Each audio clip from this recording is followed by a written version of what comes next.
3 plus 2 equals 5. And 2 times 5 gives us 10. So 10 divided by 10 is just 1. But this answer is not correct.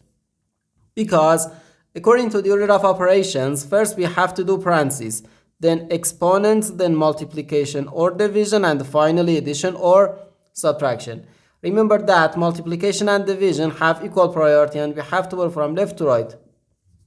And the same applies to addition and subtraction. In this expression, we have one division, one multiplication, and one parenthesis. Inside this parenthesis, we have one addition. Here we have a multiplication because in mathematics, when a number is placed next to parentheses, it means multiplication. And we usually don't write the multiplication sign for brevity.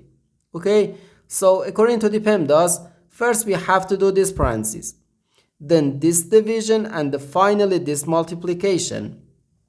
If we do this multiplication before this division, it is wrong.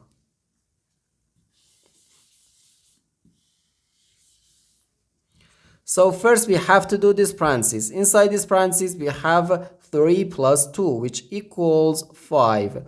So 10 divided by 2, then times 5. Now we have one division and one multiplication. As I said, multiplication and division have equal priority and we have to work from left to right. So here, first we have to do this division. 10 divided by 2 equals 5. So 5 times 5, which equals 25. And this is our final answer to this problem. The correct answer is 25.